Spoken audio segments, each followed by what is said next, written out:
Good morning. Hey, my name's Doug Holcomb. I'm the senior pastor here at Live Oak. If we've never met, I'd love to meet you. If you haven't been here the last 3 weeks or so, we've been in this series called Different, studying the life of Daniel. Daniel, you can read about his life in the Old Testament, and some of you may be actually very familiar with Daniel, or at least somewhat familiar. You may have heard stories about him, Daniel in the lion's den, or Daniel's friends who were in the fiery furnace. There may be things about his story that you're familiar with, and every week I've kind of given this caution. I want to put a warning label on it and say, if you're familiar with the story, you might miss something in the story that God really wants to teach you, or a promise He really wants to impart to you, or a truth that He really wants to help navigate you through. Like there's just something there. So if it's familiar, sometimes we can miss it. There's the danger in the familiar. If you're not familiar with it, make sure you lean into this guy's story. It's fascinating, and what he went through was so extreme.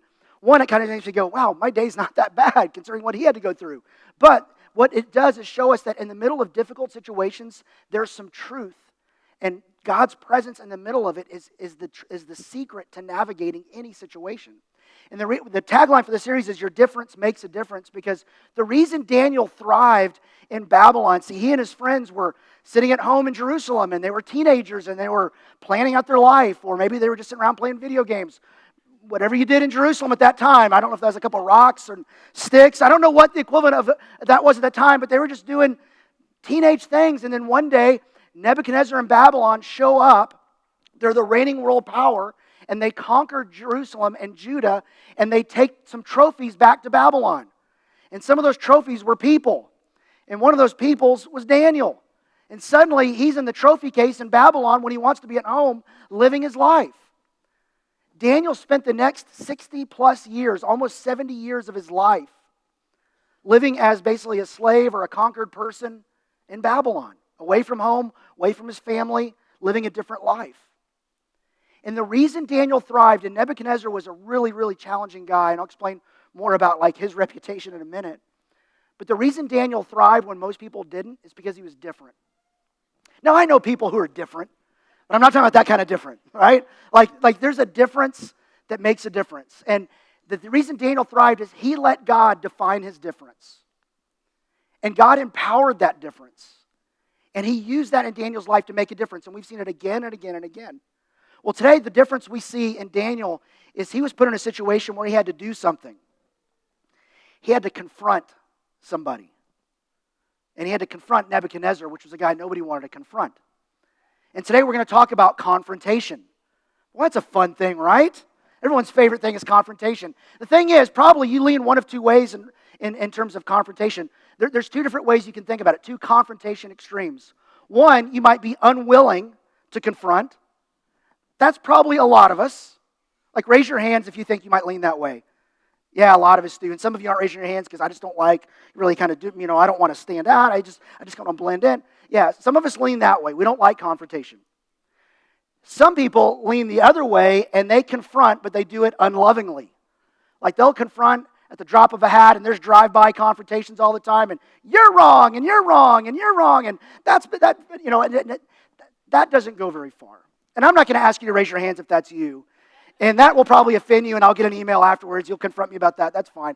But you probably lean one of these two directions. You're unwilling, or maybe you do it and you're unloving. And the thing about unloving is sometimes we have a huge blind spot, and we don't recognize that in ourselves. But maybe you might just think, man, I do it, but it just doesn't go well. Maybe that's kind of where you land.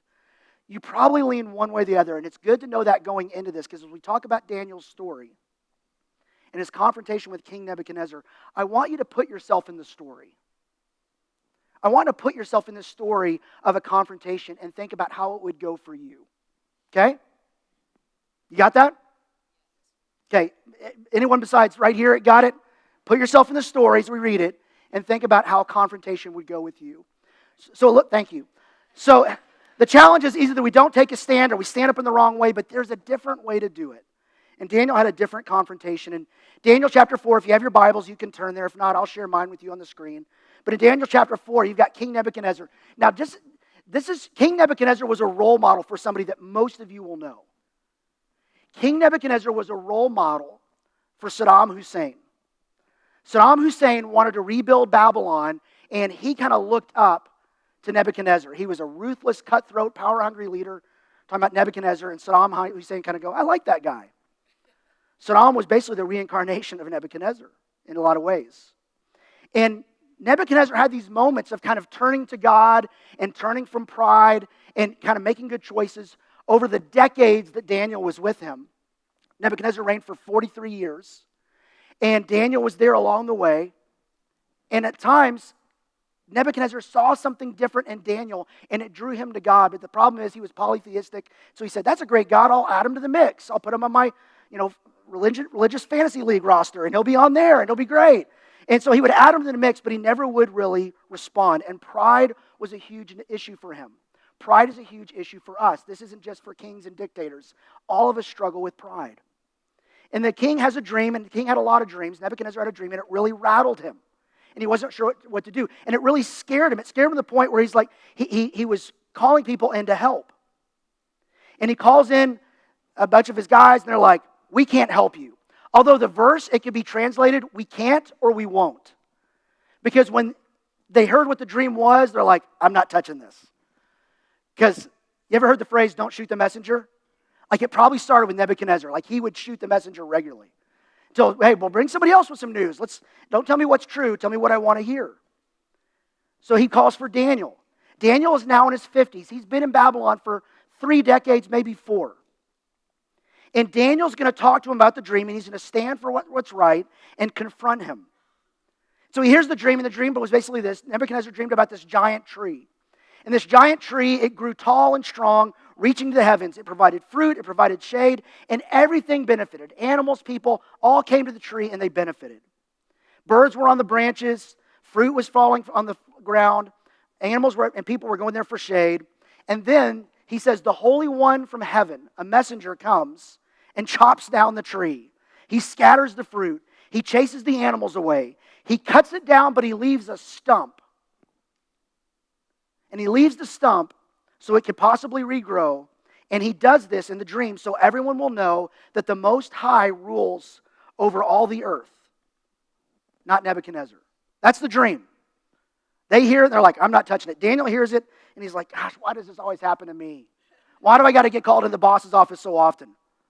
Daniel doesn't like what he hears, and it's not that he's afraid. He's actually really sorry for Nebuchadnezzar. He actually cares about him, even though this is the guy that took his childhood and his adulthood from him. And he could have made excuses. He could have said, no, I've retired from dreams. I don't do that anymore. Or he could have said, hey, it was just bad pizza. Don't think anything about it. Plus, it's too late. I'm already in bed. I got my Babylon pajamas on. Whatever those look like. It's too hard to get geared all up. I can't do it. But he said, no, I'll lean into this dream. And this was a weird dream. Do you ever have weird dreams? Yeah, I do too. I had one a couple weeks ago. This may actually frighten you. I had a dream. This was so real too. It was 2 weeks ago, and I had a dream that I was teaching. I was right here, and I was teaching. And I'm not making this up. And I went like really, really, really long. And if you think I do that every week, I promise. I try to end on time, and I usually do. But like I went 30 minutes long. Like it was like double, triple, quadruple overtime. And I'm still going so much to the point that in my dream, it was so clear, I could see my staff teammates at the back who had an event planned after church, a training, and they're mad, like, you're ruining our event. And people were getting mad and getting up and leaving and yelling at me and screaming. But I'm like, I'm not done. I'm not done. It was so weird. And I woke up thinking it's true.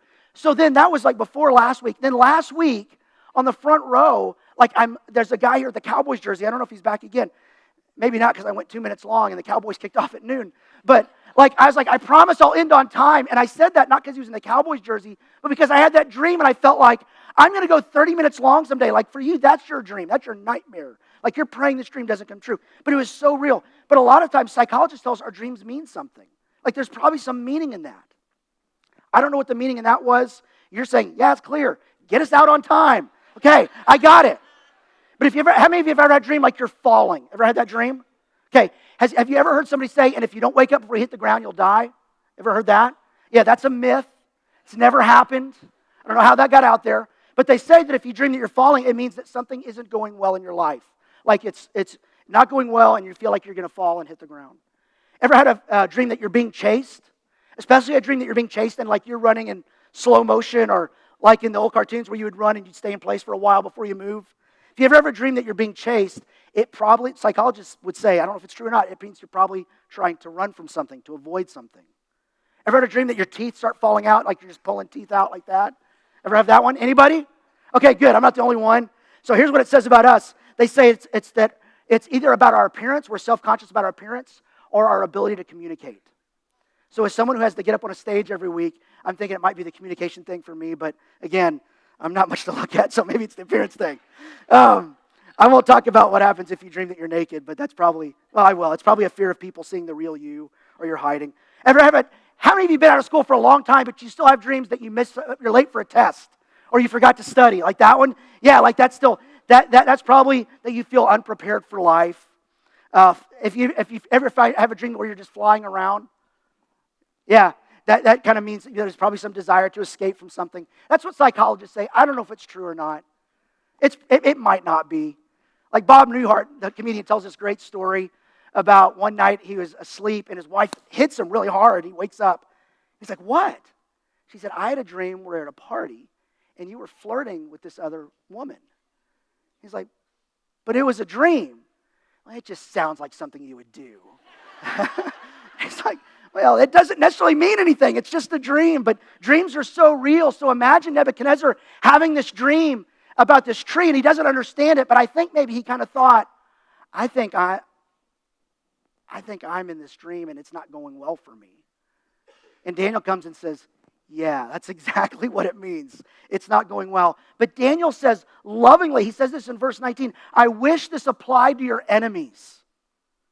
I wish this wasn't for you. But he does what many times we're unwilling to do. He does it anyway, and he says what needs to be said. And he stands up to the king because it's the right thing to do, and he really wants the king to know and follow God. So in verse 22, it says this, Your Majesty, you are that tree. You have become great and strong. And he's not sucking up. Like, this is true. Like, he is the king of the reigning world power. Your greatness has grown until it reaches the sky, and your dominion exceeds to the distant parts of the earth. Like, you're there. You're that guy. And then he says, now here's the interpretation. You will be driven away. And here's the bad news. You will be driven away from people and will live with the wild animals. You will eat grass like the ox and be drenched with the dew of heaven. 7 times will pass. Some people think it means 7 years. Some people mean it's a measure of time that they used in Babylon that could mean up to 16 years. But a lot of time will pass by before you until you acknowledge that the Most High God is sovereign over all the kingdoms of earth and gives them to anyone He wishes. There is a God. It's not you. You need to get off the throne of your life. You may be on the throne in Babylon, but you're only there because God put you there, and He wants to be in charge of your life.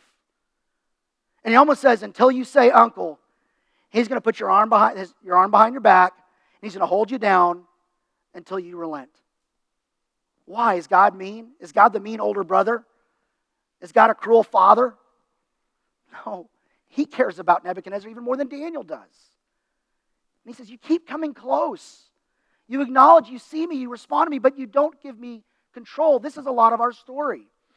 God's a part of our life. He's a big part of my life, but He's not in charge of my life. Same truth for you that is for Nebuchadnezzar.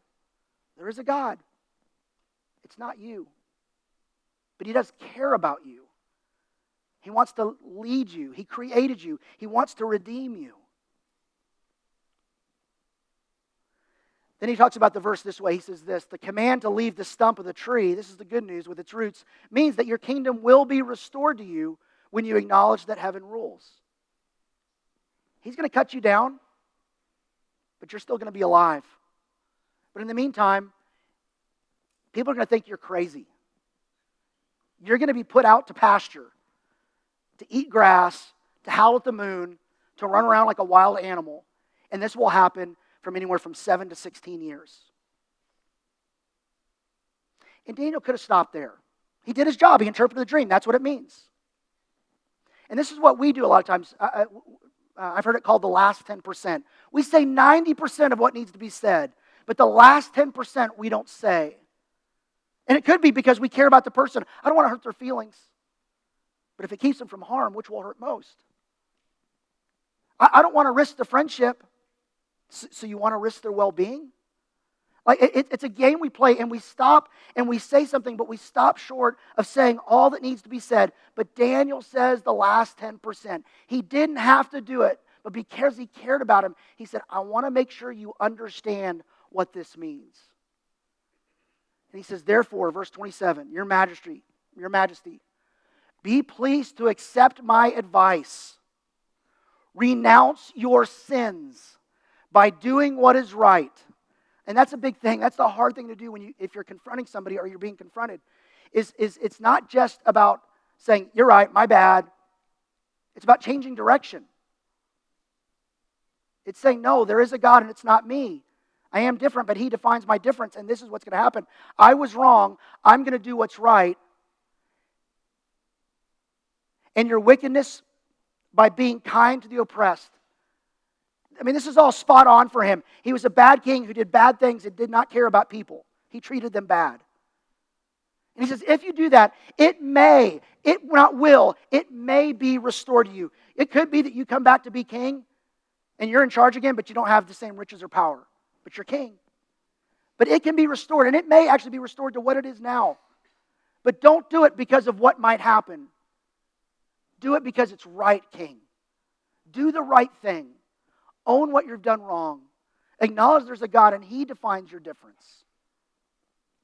Daniel did what was right, and he trusted God with the results.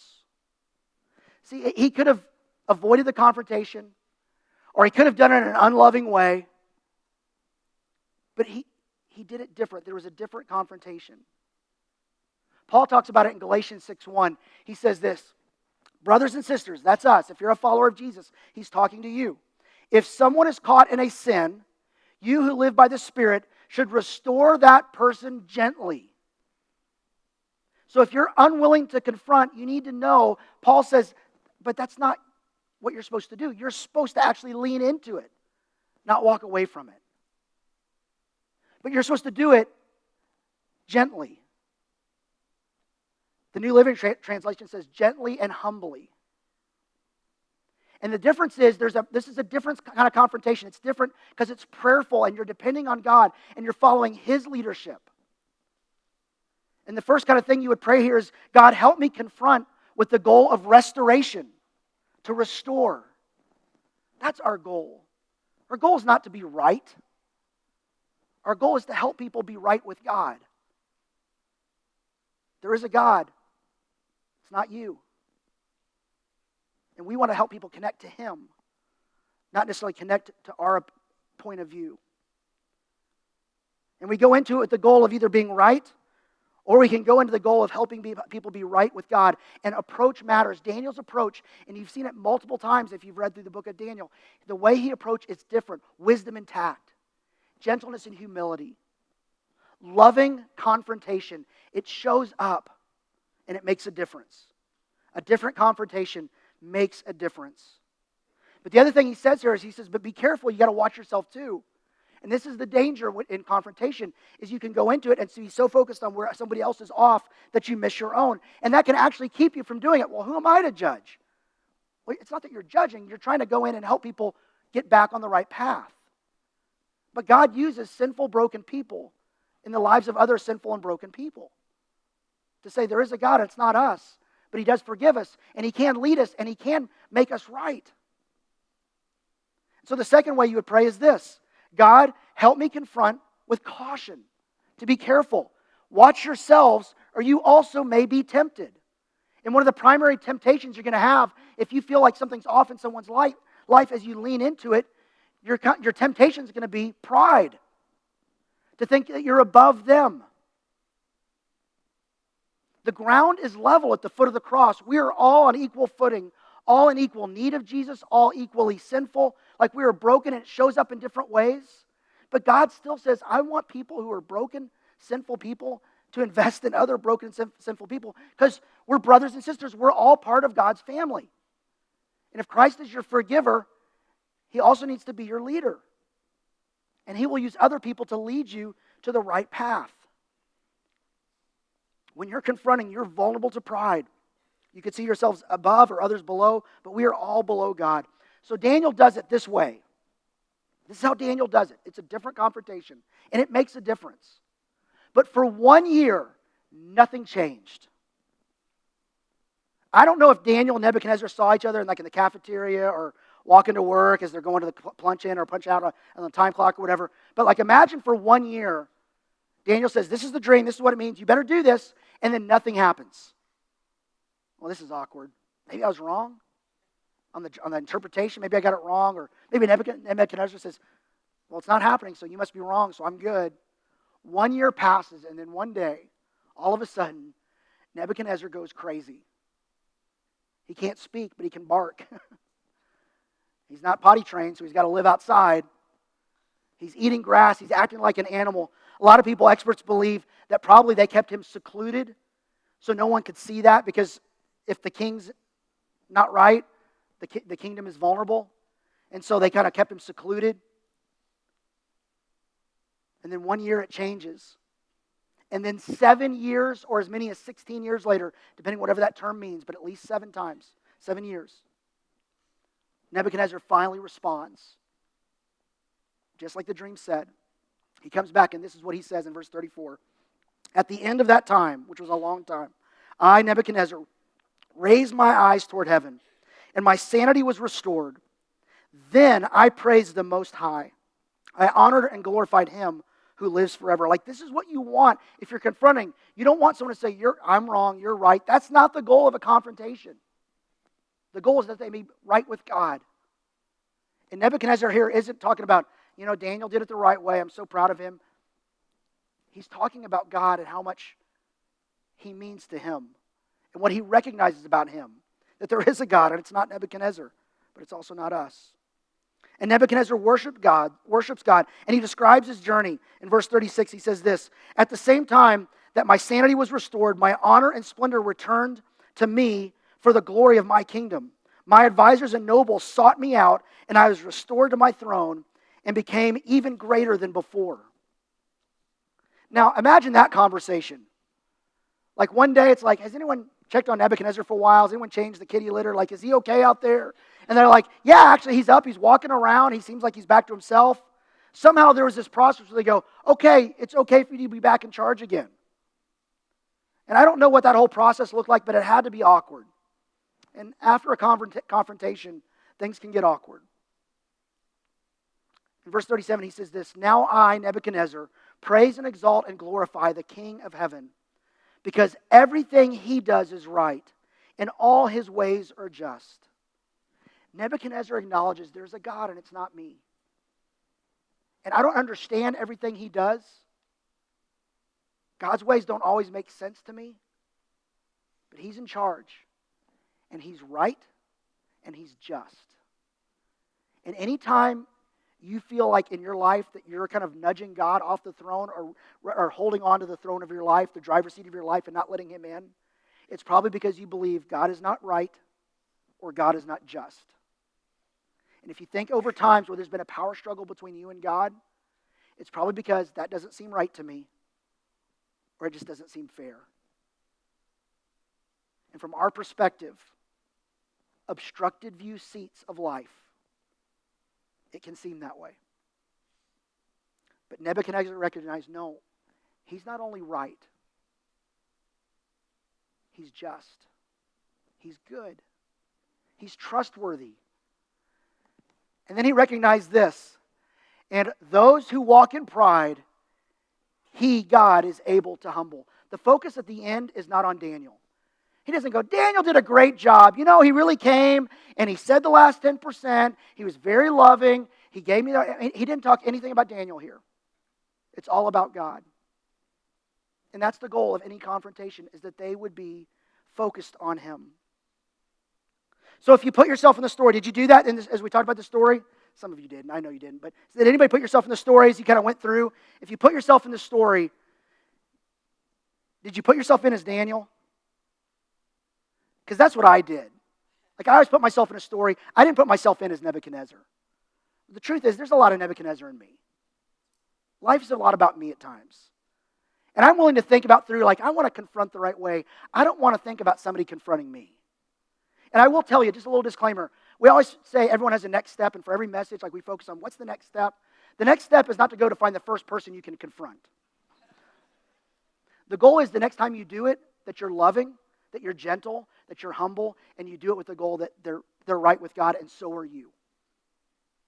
So please don't go out of here and start looking around the room going, who am I going to confront? Or and I'm an easy target because I can go confront him. He taught about it. He's got to take it. Please don't do that. Don't confront me. At least not today. My fantasy hockey draft is today. I got a lot on my mind. If you need to confront me, make an appointment tomorrow. Email me at mark.porter@live-oak.org. That'd be fine. You can do that. Actually, it's is it mark.porter? Yeah, mark.porter@live-oak.org. That's how you confront me. Just do that. No, that's not the deal. Here's the deal.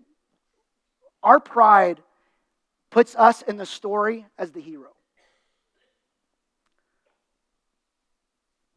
Nebuchadnezzar's not the hero. Daniel's not the hero. God's the hero of the story.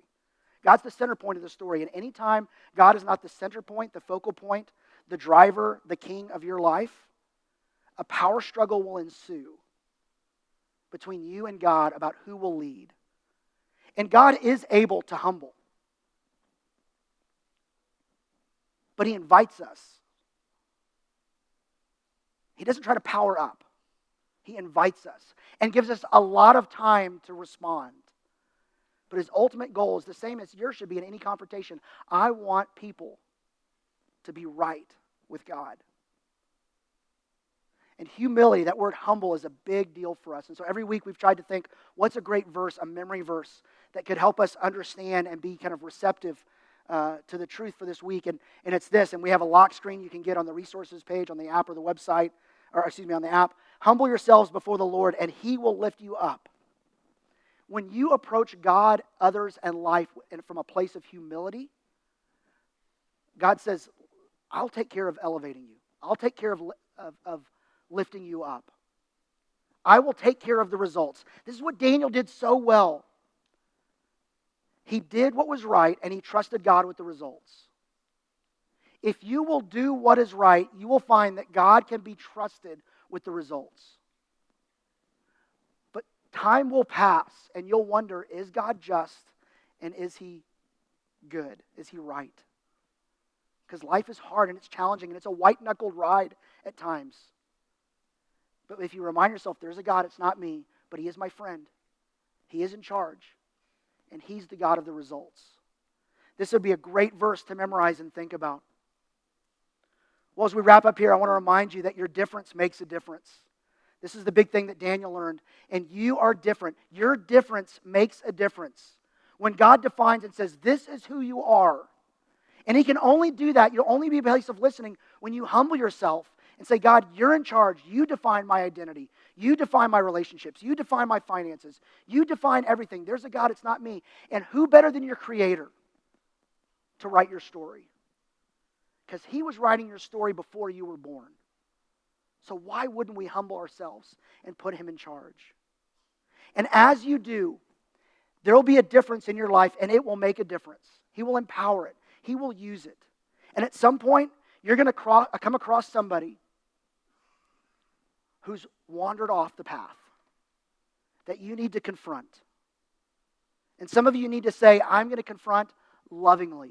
No more unloving confrontations. No more drive-by confrontations. By the way, I think there's a reason the Bible never talks about Facebook is because that's the last place you should do confrontations. That's why the Bible doesn't talk about Facebook. It's because you should never do confrontation there. It wasn't invented then, I know that. But just think about this. Face-to-face, person-to-person. It's the hardest but most effective.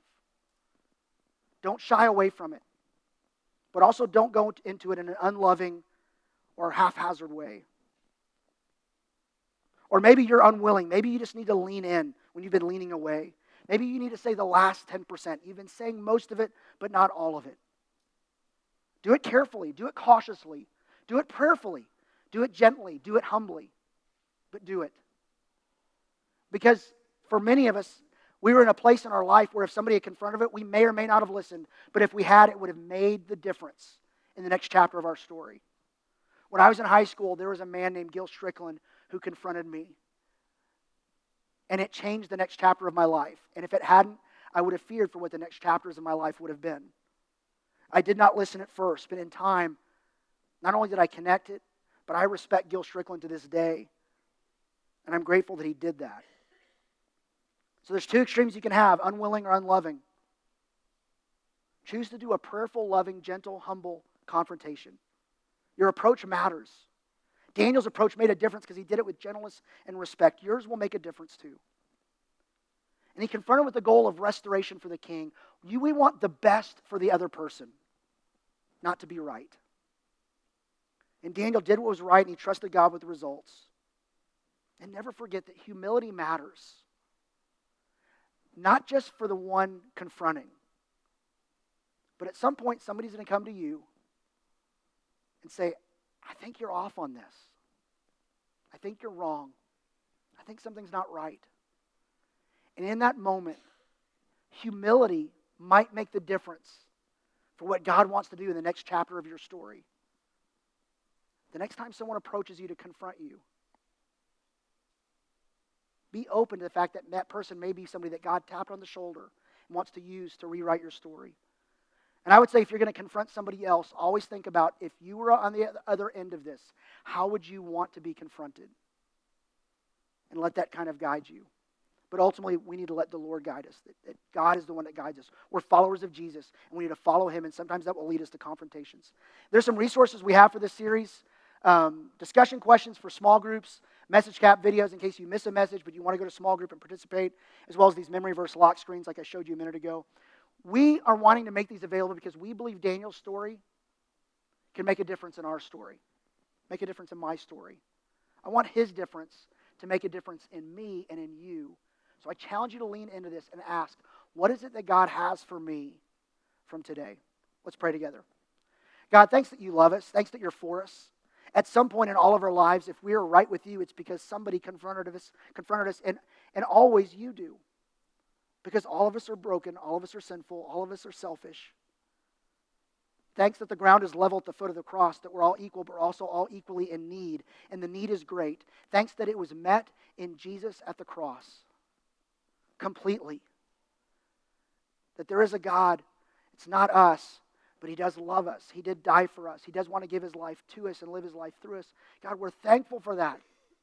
Help us to accept that and to give you the steering wheel, to give you the throne, to let you be in charge and lead us. That is hard and it's scary, but you are just, you are right, and you are good. So help us to learn from Daniel's difference to make a difference in our life. It's in Jesus' name I pray. Amen. Thanks for being here. If you'd like to talk, I'll be down.